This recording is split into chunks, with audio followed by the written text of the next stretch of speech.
No इन्द्रो वेदस्रवाः स्वस्ति न पूषा विश्ववेदाः स्वस्ति नस्ताक्षरिष्टनेमि स्वस्ति नो बृहस्पतिर्दधातु।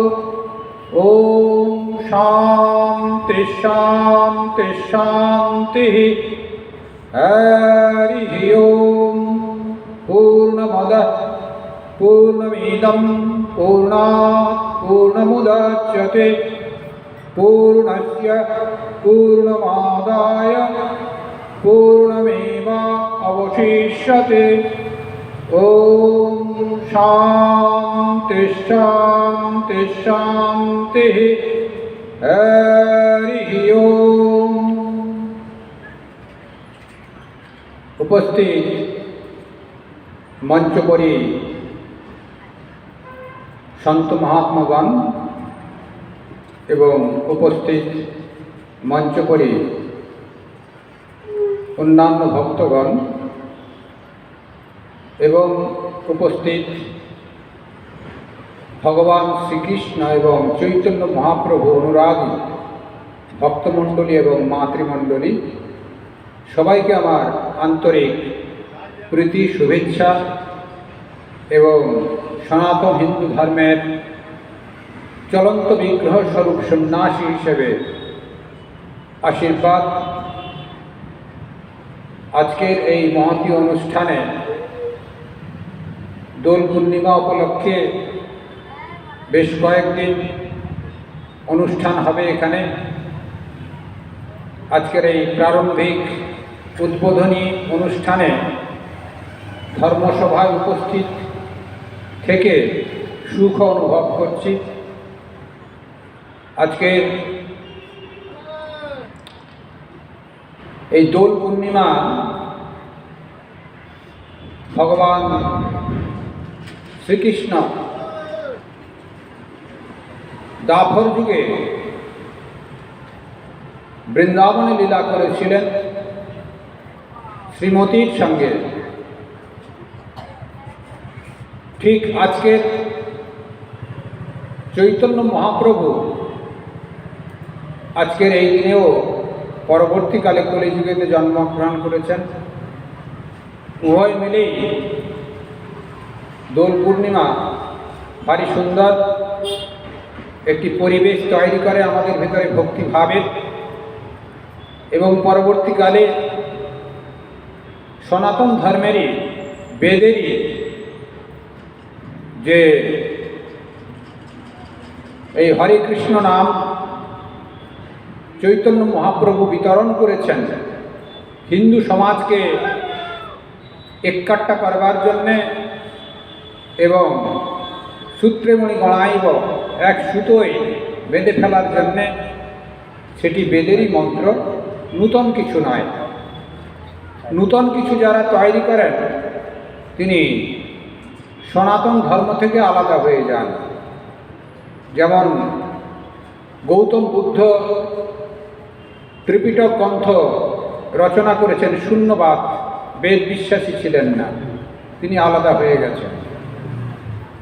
হযরত মুহাম্মদ ইহুদি ধর্ম থেকে খ্রিস্টান, খ্রিস্টান ধর্ম থেকে তিনি আলাদা হয়ে মুসলিম ধর্ম করেছেন। ইহুদি ধর্মের পূর্বে কিন্তু পার্সি সনাতন ধর্মেই ছিল।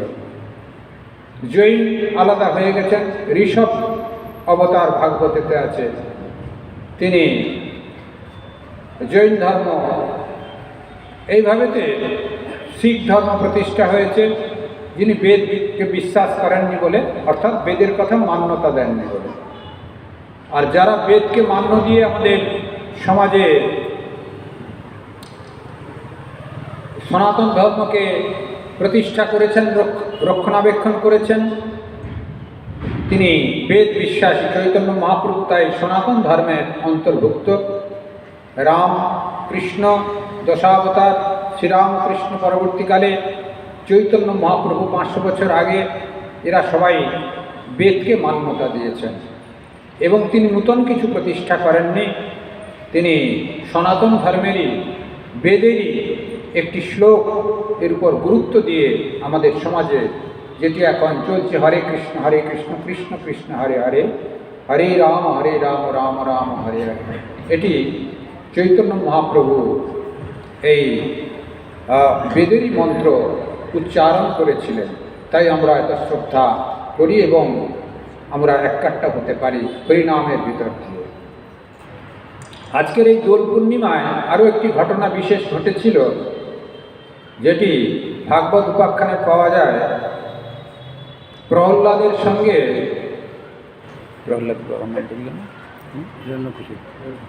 হিরণ্যকশিপুর ছেলে ছিলেন প্রহ্লাদ। তা উনি প্রহ্লাদ জন্ম থেকেই একটু হরির ভক্ত ছিলেন, ভগবান শ্রীকৃষ্ণের ভক্ত ছিলেন।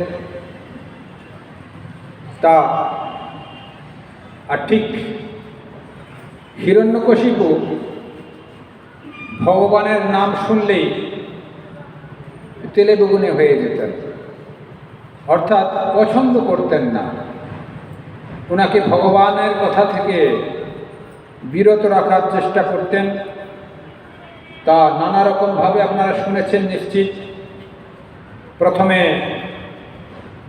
এইসব ভগবানের কথা যাতে না শুনতে পায় সেরকম গুরু ঠিক করলেন।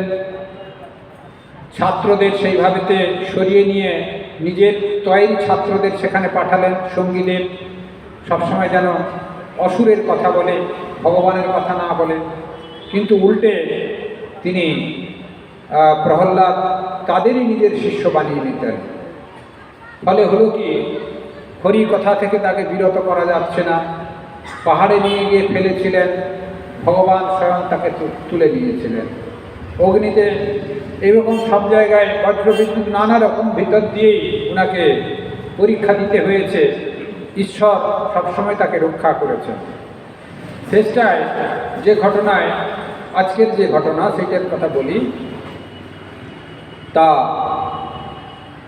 হিরণ্যকশিপুর বোন হোলিকা নাম ছিল। তিনি বললেন, দেখো বাবা, দেখো দাদা, তোমার ছেলেকে তো কিছুতেই কিছু করা যাচ্ছে না।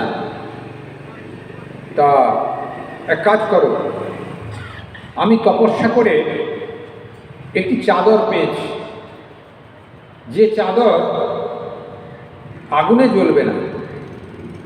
তা আমি সেই চাদরটা চাপা দিয়ে তোমার ছেলেকে কোলে নিয়ে ওই আগুন জ্বালানোর আগেই বসে পড়ব,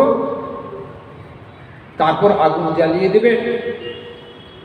তা আমি তো চাদর চাপা দিয়ে বসবো, তা আমার কিছু হবে না, প্রহ্লাদ মরে যাবে। তাহলে সমাধান হয়ে গেল। তার হিরণ্যকশিপু ঠিক করলেন, তুমি তো ঠিক বলেছো, তাহলে এইটি করা যাক। তিনি কাঠ বেশ কিছু দিয়ে তার উপরে বসেছেন। অগ্নিসংযোগ হলো। তা অগ্নিসংযোগ হওয়ার সঙ্গে সঙ্গেই প্রচণ্ড শোঁ শোঁ করে বাতাস এলো। বাতাসে আসার সঙ্গে সঙ্গে ওই হোলিকার গায়ে যে চাদর ছিল, ভগবান পুত চাদর, সে গা থেকে খুলে বহু দূরে বের করে নিয়ে গেল, নাগালের বাইরে। কিন্তু প্রহ্লাদ কোলে বসে আছে, আগুন লাগানো হয়েছে, চিৎকার করছে, বাঁচাও বাঁচাও বাঁচাও বাঁচাও। হোলিকা ভস্মীভূত হয়ে গেল। প্রহ্লাদ নির্বিকার চিত্তে ভগবানের নাম করছেন, আগুন নেমে গেল, প্রহ্লাদ আছেন বসে। তা সেখানে এই হোলি উৎসব হচ্ছে হোলিকার মৃত্যু, অশুভ শক্তির মৃত্যু। আমাদের ভিতরে নানা রকম অশুভ শক্তি থাকে। তা সেই অশুভ শক্তিকে নাশের জন্যে অগ্নি প্রজ্বলিত হয় এবং এইসব ভগবানের নামের দ্বারাই অশুভ শক্তিকে নাশ করা যায়, এটি তার প্রমাণ। আর কখনো কখনো বিজয় উৎসবেও হোলি খেলা হয়।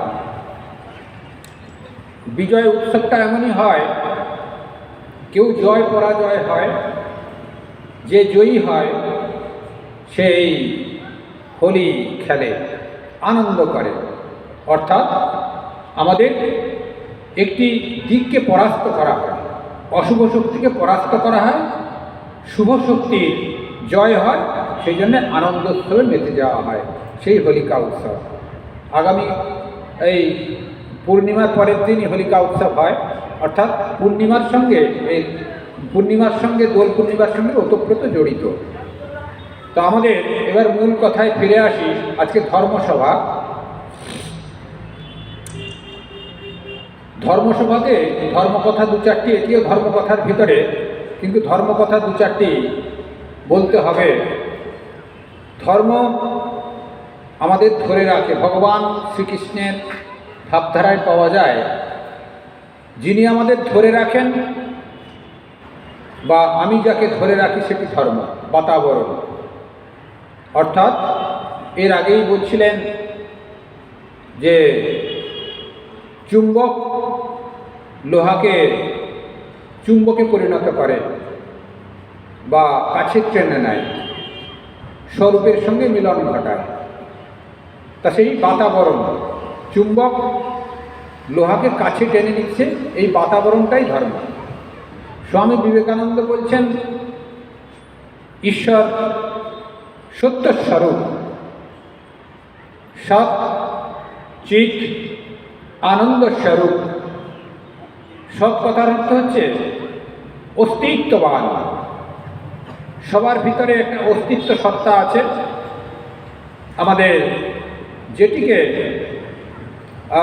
চলতে ফিরতে, খেতে, পড়াশোনা করতে, কথা বলতে, যা কিছুতে সাহায্য করছে, বা যেটি ছাড়া এগুলি কোনোটাই সম্ভব নয়। সেই ঈশ্বর একমাত্র অস্তিত্ব জীবাত্মা রূপে অবস্থান করেন আমাদের। অর্থাৎ ঈশ্বর ছাড়া আমাদের কোনো অস্তিত্বই নাই। এবং এই সমষ্টি হিসাবে এই ফাউন্ডেশন যেন একটা অস্তিত্ব, সেই এখানে বসে আছি আমরা, ভগবানের বিগ্রহ থেকে আরম্ভ করে শেষ পর্যন্ত একটা বড় অস্তিত্ব, সেই অস্তিত্বের উপরে আমরা সব অধ্যস্ত হয়ে আছি। কিন্তু এই টোটাল অস্তিত্বটাকে যদি আমরা সরিয়ে ফেলি, তাহলে আমরা সবাই আরও নিচে চলে যাব। কোথায় চলে যাব? এই হচ্ছে অস্তিত্ব, যেটি ছাড়া চলবে না, সেটা তাকে বলা হয় সৎ। চিৎ কথার অর্থ হচ্ছে চৈতন্য সত্তা, অর্থাৎ জীব চৈতন্য, পরম চৈতন্য বলা হয়। সে কীরকম? আমাদের পরম চৈতন্য কীরকম বা সমষ্টি চৈতন্য কীরকম, একটি গল্প আকারে বুঝতে পারা যাবে। এক গামলা জল আছে, ভগবান শ্রীরামকৃষ্ণ দেবের কথায়। এক গামলা জল আছে, এই জলে কতগুলো ঘটি, বাটি, গ্লাস ওর ভিতরে রাখা আছে।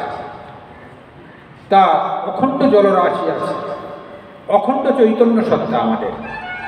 কিন্তু এই ভিতরে যে গ্লাস, ঘটি, বাটি এগুলো রাখা আছে, ওইগুলোকে যদি আমরা একটু তুলি, দেখা যাবে যে জল থেকে, অখণ্ড জল থেকে গ্লাসের জল এবং কটোরার জল বা এই ঘটির জলটা আলাদা মনে হচ্ছে। জল একই, কিন্তু মনে হচ্ছে আলাদা। অর্থাৎ ঘটি নাম রূপ যে বিকারগ্রস্ত ভাবনা, সেটা অখণ্ড জল থেকে ঘটির জল, গ্লাসের জল আলাদা করে রেখেছে। সেই জন্যে এই নাম আর রূপ, আমার নাম স্বামী পূর্ণ লোকানন্দ পুরী, জীবাত্মা রূপে আমি এই নাম পেয়েছি।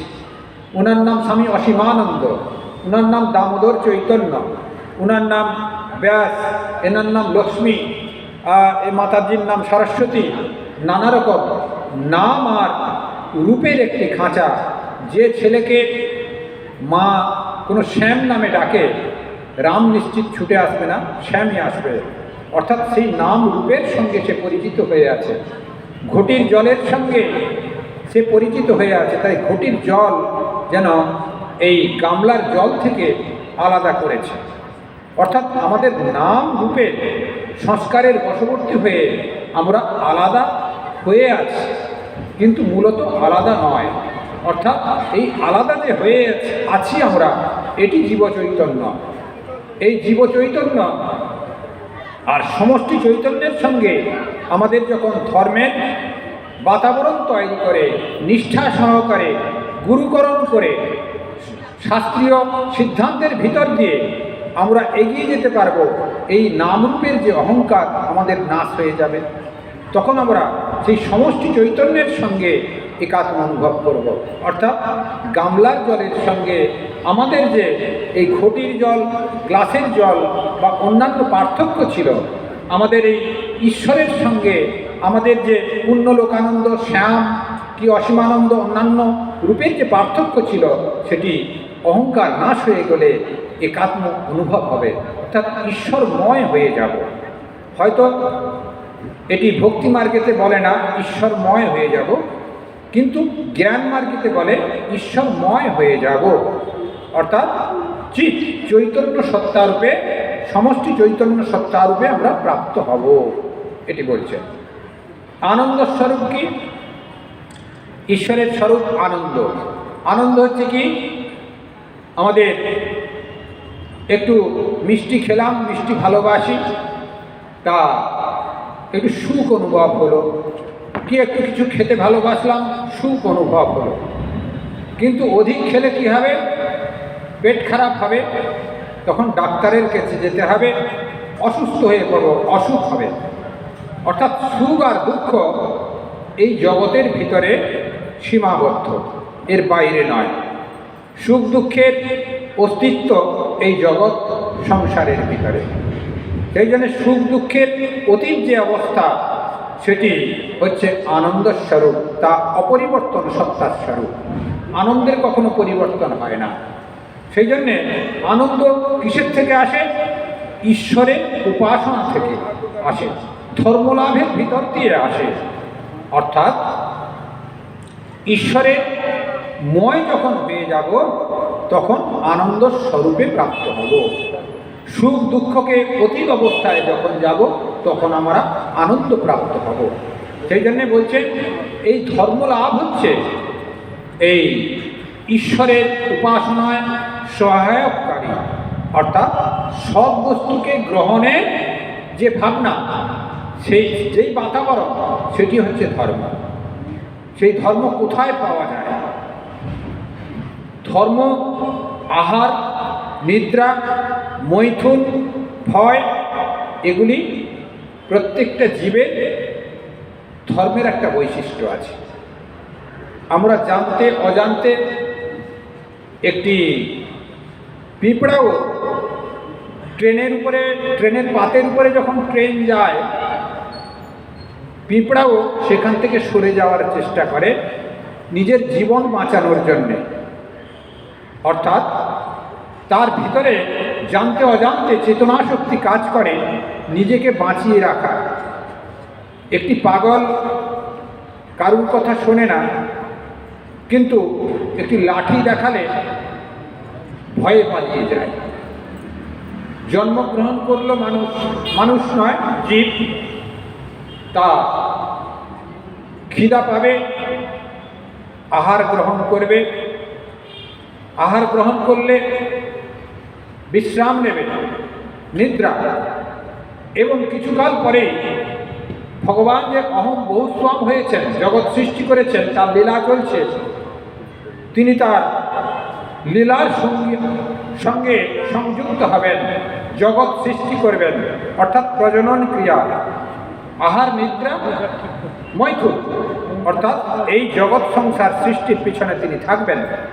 তাকে দিয়ে ভগবান জগৎ সৃষ্টি করবেন। আর ভয় বললাম পাগলের দৃষ্টান্ত দিয়ে। এই আহার, নিদ্রা, মৈথুন, ভয় এই জগতের ভিতরে সম্পূর্ণভাবে কাজ করছে। এক্সেপশনাল, মানে এক্সট্রা বুদ্ধি যার আছে, সেটি হচ্ছে মানুষ। ওই মনুষ্যত্ব, মুমুক্ষুত্ব, মহাপুরুষ সংশ্রয়, অর্থাৎ অন্যান্য জীব থেকে মনুষ্য লাভে ইচ্ছা। এই মানুষ যখন হয়েছে তার এক্সট্রা একটা বুদ্ধি হয়েছে। সে বুদ্ধিটা কি?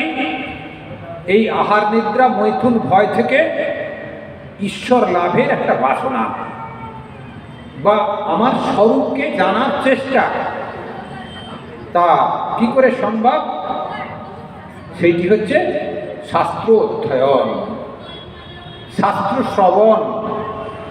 সেই জন্য উপনিষদ বলছেন শ্রবণ মনন নিধিধ্যাসন। শ্রবণ করতে হবে, যদি অধ্যয়ন করতে না পারি গুরু পরম্পরা শ্রবণ করতে হবে। তা গুরু পরম্পরা মানে সদ্গুরু গ্রহণের কথা এখানে বলেছেন। সদ্গুরু গ্রহণ মিন্স, যিনি আচার্য শঙ্কর আদিশঙ্কর বলছেন, যিনি শিষ্যের ভূত ভবিষ্যৎ বর্তমান বলে দিতে পারেন, তিনি সদ্গুরু। যিনি সাধন ভজন প্রিয় সর্বত্যাগী সন্ন্যাসী, তিনি সদ্গুরু। যিনি সমস্ত কিছু ত্যাগ করে ঈশ্বরের সমীপে সবসময় যাওয়ার চেষ্টা করেন, তিনি সদ্গুরু। তিনি সবসময় ভালো কথা বলেন, ভালোভাবে চলাফেরা করেন এবং সংযত জীবন যাপন করেন। কায় মনোবাক্যে যিনি সৎ আচরণ করেন, মন মুখ যার ভিতরে এক, তিনি সদ্গুরু। অর্থাৎ ঘরে গেলাম, যেতে যেতে স্ত্রী বলল, হ্যাঁ রে, হ্যাঁ গো, আমাদের একজন এসে বলে গেছে দীক্ষা লাভ না হলে শরীর শুদ্ধ হয় না। তা পান দোকানেও আজকাল দীক্ষা হয়। সেখানে গেল, আমাকে দীক্ষা দাও, আমার শরীরটা শুদ্ধ হবে। সে কিন্তু শুদ্ধ হবে না, বেয়াদবে পরিণত হবে, অশুদ্ধ হয়ে যাবে। কারণ দীক্ষার সদ্গুরু যদি না হয় তার কোনো ফল হবে না। সেই জন্যে দীক্ষা গ্রহণেরও রিসিভার ভালো হওয়া চাই এবং আকাশবাণীর যে সেন্টার, কলকাতার যে সেন্টার, আমার রেডিও সেন্টার যেরকম সারিয়ে ঠিকঠাক করে রাখতে হবে, আকাশবাণী সেন্টারও ভালো হওয়া চাই। অর্থাৎ শিষ্য উপযুক্ত হবে। অর্থাৎ সমিত পাণি ক্ষত্রিয় ব্রহ্মনিষ্ঠ গুরু মেবা অভিগাচ্ছেন, উপনিষদ বলছেন। তা গুরু কেমন হবে? তা ক্ষত্রিয় ব্রহ্মনিষ্ঠ, ব্রহ্ম উপাসনার উপযুক্ত ভাবনা নিয়ে, ব্রহ্ম জিজ্ঞাসু ব্যক্তি, ঈশ্বরকে জানার চেষ্টার যে ভাব, সেই ভাব আসবে। এবং গুরু সেবার উপকরণ নিয়ে গুরু যা বলবেন তা শোনার জন্যে সদ্গুরুর কাছে, সন্ন্যাসী গুরুর কাছে বা মন্ত্রদ্রষ্টা ঋষির কাছে সাষ্টাঙ্গ দণ্ডবৎ হয়ে তিনি তার উপকরণ দেখে প্রার্থনা জানাবেন, আমাকে তুমি দীক্ষা দাও, ঈশ্বর লাভের পথ বাতলে দাও। নচেৎ শাস্ত্রীয় ভাবনায় চিন্তা ভাবনা করো। তা শাস্ত্রের ভিতরে এই ধর্মকথাগুলো, গুরুর মাধ্যম দিয়ে এই ধর্মকথাগুলো আমরা পেতে পারি। তাহলে আমাদের কল্যাণ হবে, ধর্মজগতে কিছুটা এগিয়ে যেতে পারবো, বা এই যে আমার স্বরূপের দিকে এগিয়ে যাওয়ার নাম ধর্ম, তাতে ক্লিয়ারেন্স হবে বা আমরা পথ খুঁজে পাব। তা এই ধর্মজগতের কথা কোথায় পাওয়া যাবে? গুরুমুখে না হয় পাওয়া গেল সদ্গুরুর কাছে।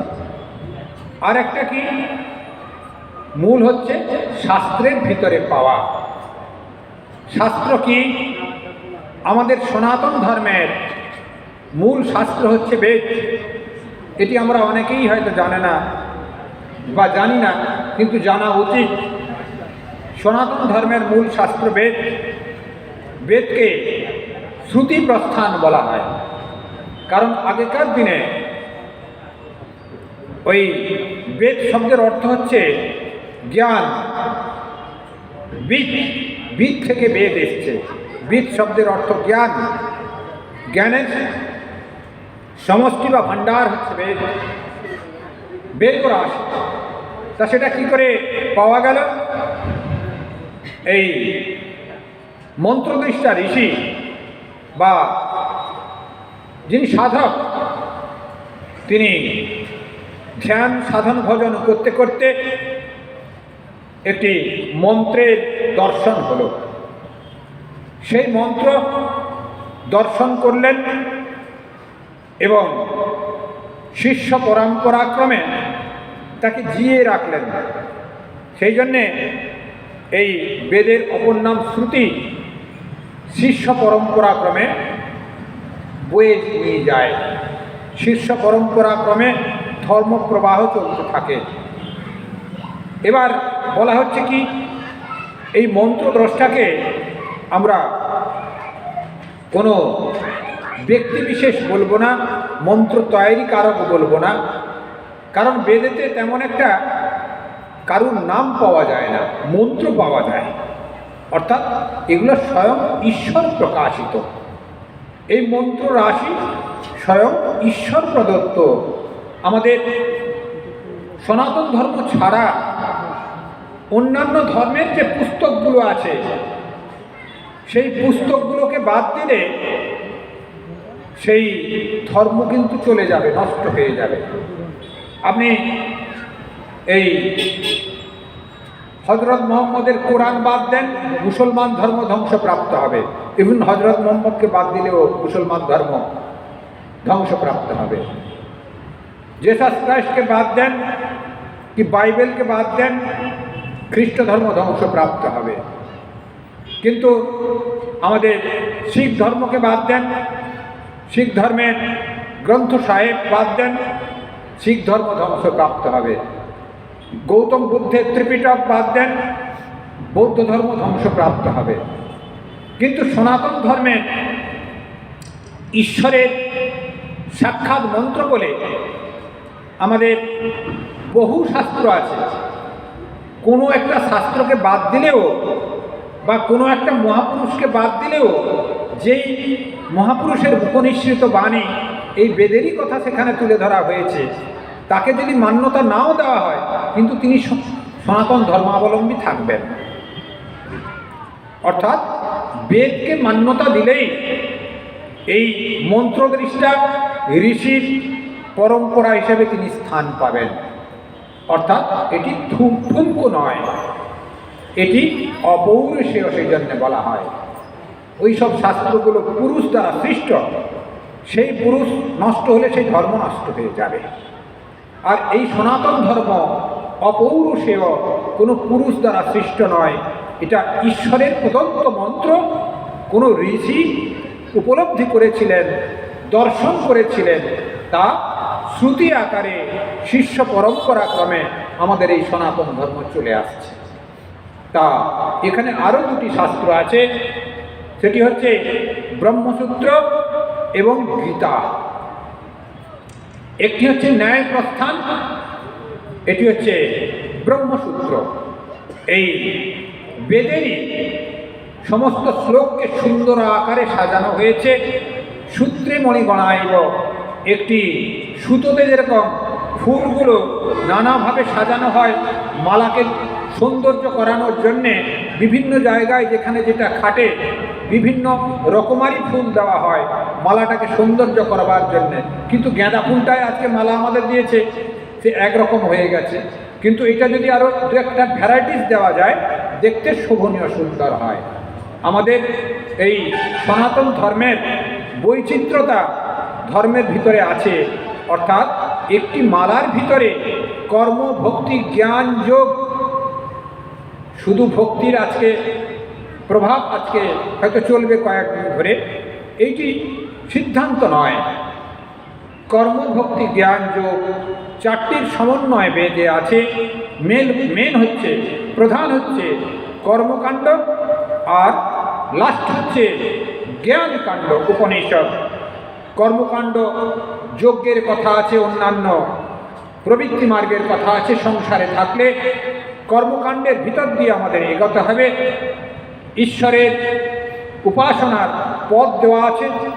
আর জ্ঞানকাণ্ড হচ্ছে সমস্ত কিছু ত্যাগ করে সম্পূর্ণভাবে ঈশ্বরে নিয়োজিত হওয়া, সন্ন্যাস অবলম্বন করা, সেটি উপনিষদ। এই দুটি অংশ এই বেদের ভিতরে। এই কর্ম ভক্তি, এই দুটো হচ্ছে কর্ম এবং জ্ঞান, এই দুটির মাঝখানে ভক্তি এবং যোগ। যোগ হচ্ছে ঈশ্বরের সংযুক্ত, আর ভক্তি হচ্ছে যে কোনো অবস্থার ভিতর দিয়ে শ্রদ্ধা। তা এই চারটিকে মিলঝুল করে বেদ এটিকে সময় এবং কাল উপযোগী করে এই ন্যায় প্রস্থান তৈরি হয়েছে, তাকে বলা হয় ব্রহ্মসূত্র। ব্যাসদেব এটি করেছেন। তা এইটি তার সঙ্গে হচ্ছে গীতা, ভগবান শ্রীকৃষ্ণ আমাদের অর্জুনকে জ্যোতিষ ক্ষেত্রে উপদেশ দিয়েছিলেন। এই বেদেরই দৃশ্য স্বরূপ বলা হয়, সারাংশ স্বরূপ। এই প্রস্থানত্রয় আমাদের শাস্ত্রের মূল। এই যত শাস্ত্র আছে, 18টা পুরাণ, অন্যান্য বহু শাস্ত্র আছে, পঞ্চম বেদ হিসেবে শ্রীরামকৃষ্ণ কথামৃত সরল কথায় আমাদের মগজগুলোকে এমনভাবে ধলাই করেন, পণ্ডিত সমাজ মুচড়ে পড়েন এই বেদের দৃষ্ট হিসাবে শ্রীরামকৃষ্ণ কথামৃত। সে যাই হোক বহু শাস্ত্র, কিন্তু আমাদের মৃত্যুর বা ঈশ্বরের এই শরীরকে ছাড়তে হলে শরীরের মৃত্যু হয়। ঈশ্বরের মৃত্যু হবে না, আত্মার মৃত্যু হবে না, শরীরের মৃত্যু হবে 60 বছর বা 100 বছর, কি শতায়ু পুরুষ হয় 100 বছর, কি 110-15 বছর। কিন্তু এই জীবাত্মার মুক্তির জন্যে এর আগে বলা হলো পরম চৈতন্যের সঙ্গে প্রাপ্তি হতে হবে, সেটাই ধর্মচেতনা। সেই মুক্তি হতে হলে প্রস্থানত্রয়কে অবলম্বন করতে হবে। সেই প্রস্থানত্রয় হচ্ছে বেদ, ব্রহ্মসূত্র, গীতা। এই বেদ, ব্রহ্মসূত্র, গীতা ছেড়ে দেব। বেদ, ব্রহ্মসূত্র, গীতা হয় অধ্যয়ন, নচেৎ শ্রবণ, তারপর মনন। যারা পড়াশোনা করতে পারবে না, আজকে যেরকম ধর্মসভায় কিছু এসেছেন, সেরকম ঘরে কেউ পাঠ করছেন, আপনারা শ্রবণ করবেন। এবং এই বেদের মূল বা গীতার মূল শ্লোকগুলো বুঝতে না পারলে তার ভাষ্য আছে, টিকা আছে, টিপ্পনী আছে। এই ভাষ্য যারা রচনা করেন তাকে বলা হয় আচার্য। আর উপলব্ধি করে যেসব আমাদের মনোভাব পোষণ করে যান, তাদের আমরা অবতার বলি। यदा यदा हि धर्मस्य ग्लानिर्भवति भारत अभ्युत्थानमधर्मस्य तदात्मानं सृजाम्यहम् परित्राणाय साधूनां विनाशाय च दुष्कृतं धर्म संस्थापनार्थाय सम्भवामि যুগে যুগে। তা ভগবান নিজ মুখে বলেছেন, এই ধর্মের গ্লানি, অধর্মের বেশি উত্থান এবং ধর্ম সংরক্ষণের জন্যে, সাধুদের পরিত্রাণের জন্যে তিনি যুগে যুগে আসেন। অর্থাৎ একটি ধরুন প্রাচীর আছে, একটি গল্প বলি তাহলে বোঝা যাবে, দিয়ে আমি শেষ করে দেব। আচার্য কাকে বলা হলো? এই প্রস্থানত্রয়ের যিনি ভাষ্য রচনা করেন। আর অবতার কাকে বলা হবে? এই দুটির সমন্বয় নিয়ে আমাদের কিন্তু ধর্মজগৎ চলছে। কর্মভক্তি জ্ঞান যোগ এই প্রক্রিয়া, আর এই দুটি সমন্বয় আচার্য আর অবতারবাদের। অবতারবাদ বলেই আমি শেষ করব। তো অবতারের বাদের একটি গল্প বললে বুঝতে পেরে যাবেন। একটি প্রাচীর আছে, তা সেই প্রাচীরের পাশ দিয়ে 3 বন্ধু গল্প করতে করতে যাচ্ছিল।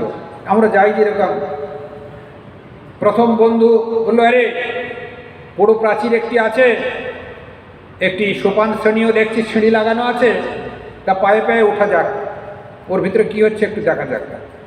আমরা বলেই থাকি কেউ কেউ। তাই এক পা করে করে উপরে উঠলেন। উপরে উঠেই ওদিকে তাকানো মাত্রই ফিরে আর এদিকে বন্ধুর দিকে তাকাতে পারছেন না। বন্ধু ছাড়া হয়ে গেলেন, হো হো করে আনন্দের স্রোতে উপাসে পড়ে গেলেন।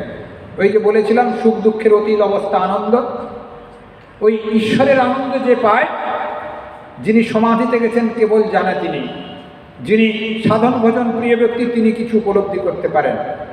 আমাদের ওঙ্কারেশ্বরে যাবেন, যদি 3 দিন না খান সেখানে বসে থাকবেন, শরীর বোধও থাকবে না, আপনার আনন্দে মশগুল হয়ে বসে থাকবেন। পিঁপড়া কামড়াচ্ছে আর মশার কামড়াচ্ছে বা অন্যান্য কিছু হচ্ছে, কেউ এসে চপেটাঘাত করছে, আপনার হুঁশ থাকবে না। ভগবান শিবের এতই কৃপা ওঙ্কারেশ্বর। তা অর্থাৎ মন ইন্দ্রিয় থেকে সূক্ষ্ম ইন্দ্রিয় থেকে অতীন্দ্রিয় রাজ্যে প্রবেশ করে। তখন মানুষ মন অতি উচ্চ স্তরে চলে যায়, শরীর বোধ চলে যায়, তখন চুপচাপ বসে থাকেন, তিনি আনন্দে থাকেন। বাইরের লোক ভাবলে এ অজ্ঞান হয়ে গেছে, না হয় নানা রকম বসে আছে, বিড়িটি ধরেছে, নানা রকম করেছে, কিন্তু তা নয়, তিনি আনন্দে বসে আছেন, সেটি আনন্দ। সুখ দুঃখের অতীত অবস্থায় তিনি চলে গেছেন। তা সেই যে প্রসঙ্গে বলি অবতার পুরুষ, সে আনন্দের ভিতরেতে প্রথম ব্যক্তি পড়ে গেলেন। দ্বিতীয় ব্যক্তি উঠলেন, তিনিও এই আনন্দ স্রোতে নিচের দিকে না তাকিয়েই বন্ধুদের না দর্শন করলে, আর একটি তো বন্ধু আছে, একটি তো তার আগেই চলে গেছে, তার দিকে না তাকিয়েই তিনি আবার হো হো করে পড়ে গেলেন। তা তৃতীয় বন্ধু এই মূল সিঁড়ি বেয়ে বেয়ে উপরে উঠে ওপাশে ঢেউ ঢেউ করছে আনন্দের স্রোত, যেন গঙ্গার জলের উপরে বেশ আনন্দ সহকারে কিছু জন সাঁতার কাটছে। ঠাকুর দেখেছিলেন শ্রীরামকৃষ্ণদেব জলের ভিতরে জীবন্ত মাছগুলো কিলবিল করছে। আমি নিজেই একদিন সাধন ভজন করতে করতে উপলব্ধি করেছিলাম, এই অখণ্ড জলরাশির ভিতরে আনন্দের স্রোতে মাথাগুলো যেন ডিপ ডিপ করছে, অর্থাৎ জীবাত্মা এই মাথাগুলোর স্বরূপ ডিপ ডিপ করছে অখণ্ড আনন্দ চৈতন্যের সঙ্গে। অর্থাৎ ওখানে যে আনন্দ চলছে, সেই আনন্দের আস্বাদন নিয়ে মনকে সংযত করে এদিকে তাকালেন। হ্যাঁ রে, তাই তো, আমি যদি চলে যাই এইসব লোকগুলোর কি হবে? তিনি ধীরে ধীরে করে সিঁড়ি বেয়ে বেয়ে নিচে নামলেন। নিচে নেবে এই ধর্মকথা শ্রবণ করালেন।